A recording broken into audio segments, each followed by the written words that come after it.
Welcome to Bad to the Bones, the podcast where we discuss everything related to orthopedics, joint health, and living an active lifestyle.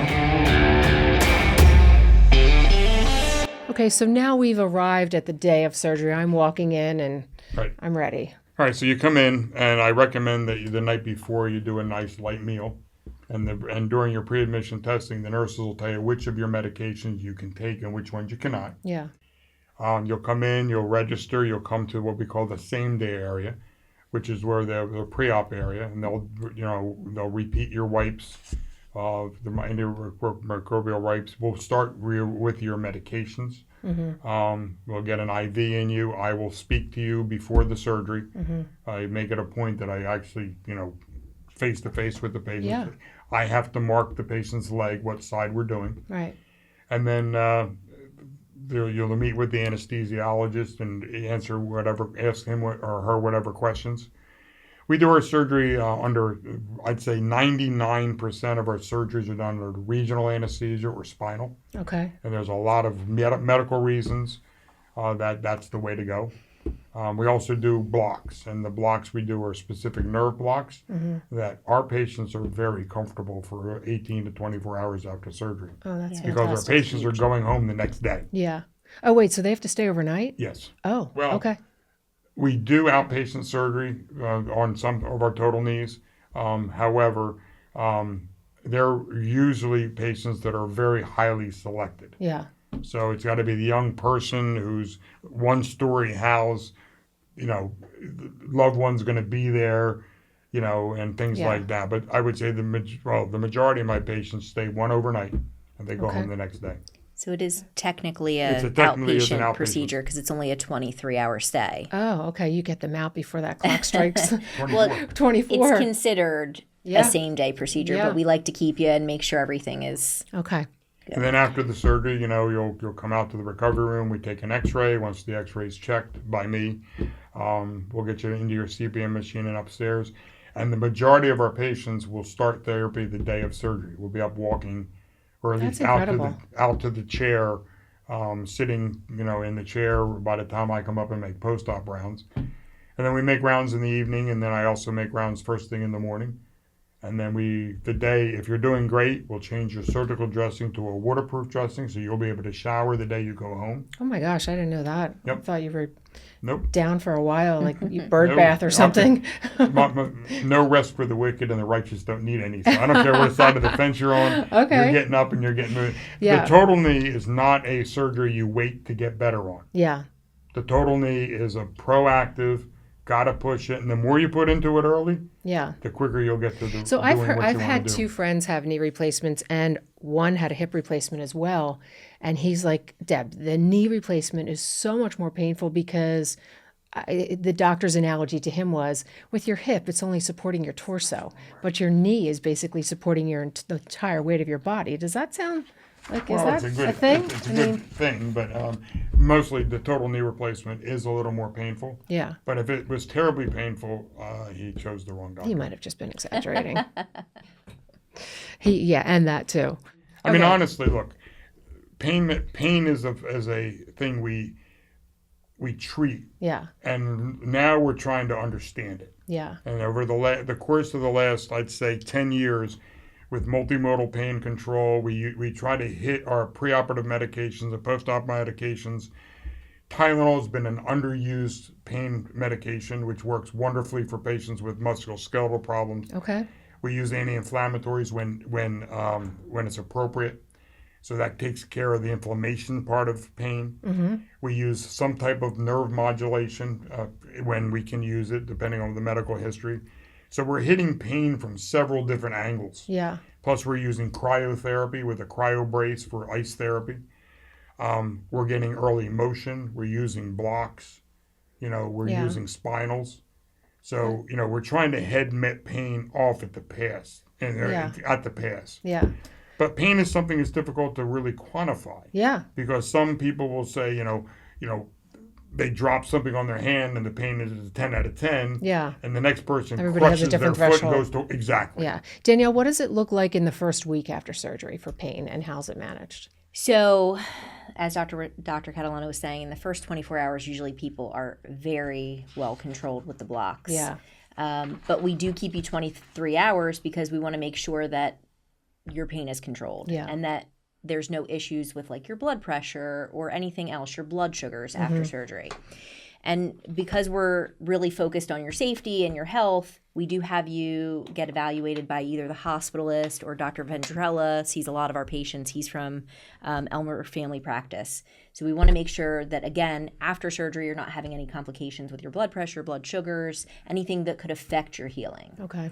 So it's great that we're able to control pain and also do the CPM machine. We're getting you up with a therapist a couple of times in that first 23 hours so that we can make sure that you're safely able to transfer from the bed to the chair to get you into the bathroom.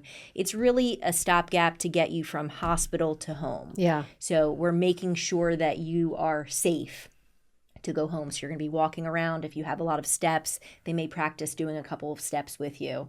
You know, up with the good leg to heaven, down with the bad leg to hell is how we remember it. So all of those things help us getting you in and out of the car because we need to get you home for those first 2 weeks. Yeah.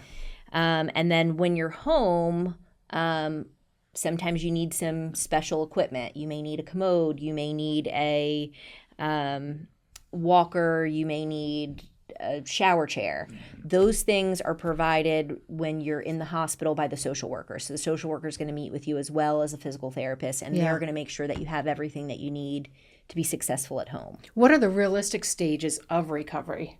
So usually the first 2 weeks you're going to be on a walker. You know, you're going to be following the protocol of the CPM machine and the physical therapy. And I tell patients the day of surgery and the day after surgery when I make rounds is that I'd rather you go to bed with a little left in the tank than do too much one day and not be able to do anything for 3 days. So I'm looking for them to do what they think, 85 to 90% of what they think they can do. Now, everybody's different with that. Yeah, of course. Yeah. So for the first 2 weeks, you're a patient. All right. Then you come in to see us. We take out your staples. You see Danielle most of the time. Take out your staples. Then we'll start you an outpatient therapy.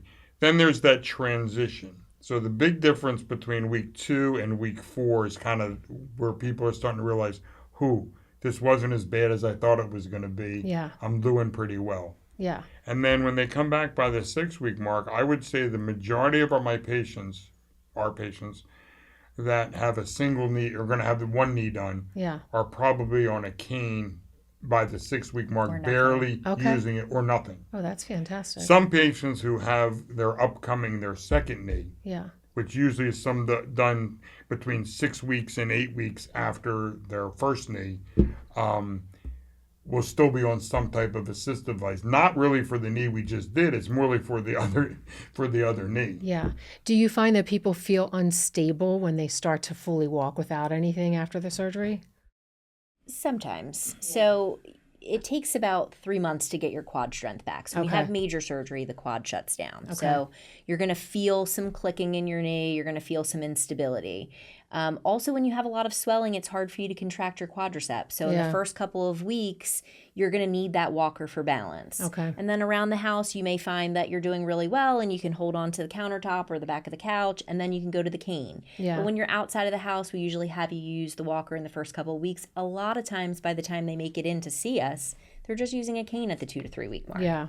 And sometimes nothing. Yeah. Some patients are just amazing. And Danielle, is physical therapy a part of every patient's journey after total knee replacement? Absolutely. Okay. So the first 2 weeks is going to be home physical therapy because, again, we're not going to have you getting in and out of the car and having to get down the steps of your house. It's just we're focusing on getting your motion and really maneuvering around the house. Okay. When you come in for your first visit, usually home physical therapy is done, and then we're transitioning you to outpatient therapy. So week 3 to usually 6, 7, or 8, you're doing outpatient therapy, and we're focusing more on the strengthening component and building up endurance and outpatient therapy. So they'll have you do obstacle courses and get on the bike and do machines for weights. So it's a little bit more in-depth than the home physical therapy where we're focused more on your flexion and extension. Yeah. Yeah, because when you go to a physical therapy center, they have equipment. Yeah. Most people don't have the exercise bike, the treadmill, the leg extension machine. Or if they do, it's like a closed tree. Correct. And it's usually downstairs. They're not using it. It's usually downstairs Not accessible. with clothes on. Yeah, exactly laundry right. hanging exactly. from it. Exactly. Let's talk about, Dr. Catalano, you did touch on a few seconds ago about the second knee. When can a patient, if they do need that, how quickly after first can they get their second? 6 weeks. And do they have to go through the whole same medical clearance again? No, and that's the big advantage of doing these things back to back. Oh, okay. If there's an event between the first knee and the second knee, you'll need to see their medical doctor again. Yeah. They don't need to have dental clearance again. They don't need to have an EKG again. Okay. They don't need to have a chest X-ray again. They'll need to get blood work again. That is required. Mm-hmm. The other thing too that when you go to physical therapy after your first knee and they know you're going to have your second knee done, they'll start working on that ahead of the game. Oh, that's and perfect. then when you go after the second knee, they're still going to work with the first knee. Yes. So you're taking 2, I would say, 8-week recovery periods and overlapping them, as opposed to 2 separate 3-month recoveries. Yeah. And so, but again, that's a patient to patient.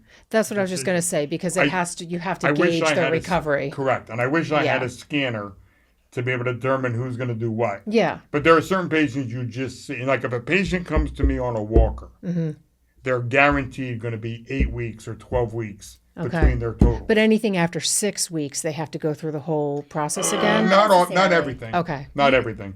Okay. But and then the holidays, and if you do one knee and mid-November, they may not want to do it the week before Christmas. Gotcha. Yeah. So we talk about this stuff before surgery. Yeah. And we try to predict, and that's the one thing that's nice about Danielle and I's practice.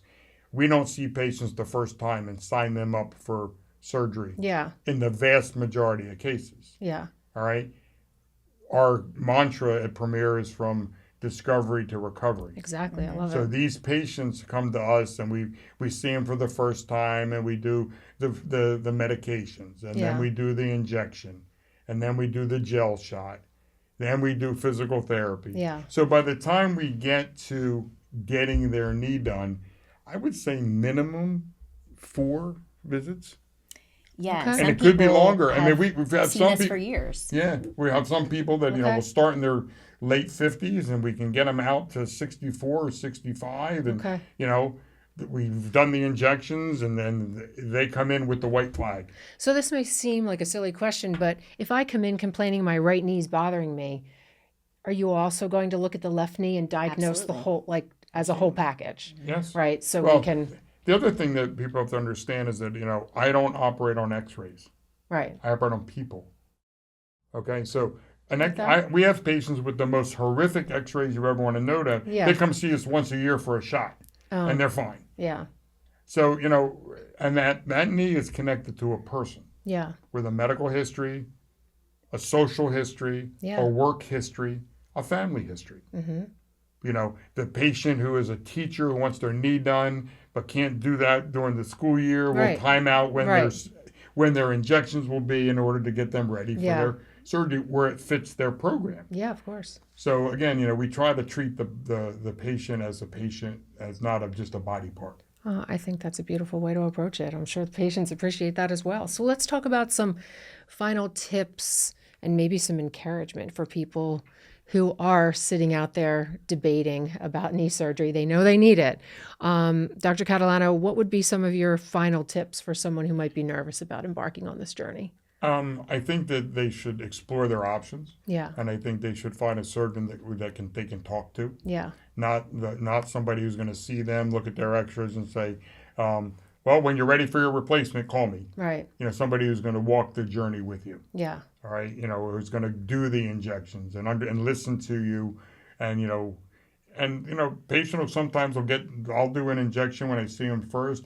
Danielle will be seeing them for their gel shot. Well, the first shot didn't work very well. Yeah. So Danielle will make the decision, well, instead of doing the gel shot today, let's get an MRI to see if there's anything else going on. Mm-hmm. So, her and I have been working together now over 15 years. We both know what each one's going to do before we do. And that's the idea of having a team and all. But, but once you decide and find that surgery, follow the instructions. Yeah. All right. Don't try to reinvent the wheel. I've been doing this now for 30 years. My mentor, who did more total knees than anybody who's ever been alive, who just recently retired, I follow a lot of his protocols. And why do I do that? Because they work. Yeah. We will do case by case adjustments. But the core is, once you get your knee done, follow the instructions, do your therapy. Yeah. Don't try to, do more or less than you should, and you'll have a great result. Danielle, what are some of the tips or even just some encouragement? I mean, you see a lot of patients from, pre and post. What are some of the takeaways that you have with patients that, I would say from when I started to now, knee replacements have gotten a little bit easier in the recovery phase. Yeah. So while we haven't changed much with the actual prosthesis, we're doing minimally invasive incisions. We're not cutting the quadricep, which allows you to have better strength right away. We're using medications in the operating room to stop bleeding, TXA. So that helps to reduce swelling. We're using multimodal pain control before surgery. So you're getting IV Tylenol, you're getting a nerve medication. Yeah. After surgery, we're going to use Toradol, which is a really strong anti-inflammatory. All of those things help set you up for success because the more you can bend your knee initially, the better you're going to be. So patients that have heard about, knee replacements 20 years ago are like, oh my gosh, this is such a different experience. Yeah. When I first started, I would be exceedingly happy to see somebody bending to 90 degrees and walking in with their walker at the first visit. Now I'm like, I really would like 110 degrees when you come in. And if you're not on your cane, I'm like, what can we do to get you there? Yeah. So there's been a huge improvement in just how quickly people are recovering. The perioperative management has been the biggest advance in my career. When I first started, our patients were in the hospital for 2 weeks. Oh my gosh. After total knee replacement. And they came in 2 days ahead of time to do all their testing and stuff. Yeah. By the time I was a chief, which was 5 years later, they were in there for 5 days. Now we have to fight with the insurance companies to keep them overnight. Yeah, for 23 hours. No, keep them more than overnight. Okay. If we had to. And all the patients back in the day went to an inpatient rehab for 2 weeks. And that's not even really and now we barely can get them in there. Yeah. There are certain considerations, family, no family support, old farmhouse, kind of thing that we can get them into rehab. But we, learned that people just do much better at home. Yeah. Yeah, I would tend to think that as well. I mean, just even when you're not feeling well, generally speaking, you just feel better at home, rather than doing whatever it is you're trying to do to get yourself through the day. Dr. Catalano and Danielle, thank you so much for your, for your expertise today. We really appreciate a lot of the insight you've given. I'm sure there's a lot of people out there that are dealing with knee issues and they're afraid. I mean, I do find that people are afraid just to even start the journey. Yep. Mm-hmm. Yeah. Yep. But again, we're not pushy. Yeah. We'll use all the options that we can. And I tell them from probably visit one, we're going to try all the non-operative treatment because I started this conversation, the reason to do a knee replacement is the failure of non-operative treatment to work. Yeah. But I tell them right away, at the beginning, I says, there's going to be a day where you're going to come in with the white flag. And it goes, and once you do that, once the surgeon and the patient are on the same side of the table, looking at the problem together, then that's a definite formula for success. And I've actually had a couple patients pull out of their pocket or out of their handbag the white flag on a popsicle stick. Oh my gosh, that's funny. And I'm like, okay, sign up now before you change your mind. Yeah, right? That is funny. Well, to all of our listeners out there, anyone who might be afraid or considering or even know that you need a total knee replacement, we really encourage you not to wait. I mean, I would assume that the longer you wait, it's just impacting other body parts because you're overcompensating for pain. You can call us or text us if you'd like to schedule a consultation, 856-690-1616, or you can visit us online to schedule an appointment there at poasnj.com. Don't forget to subscribe to Bad to the Bones podcast, and we appreciate you being tuned into this episode. Stay tuned for our next episode.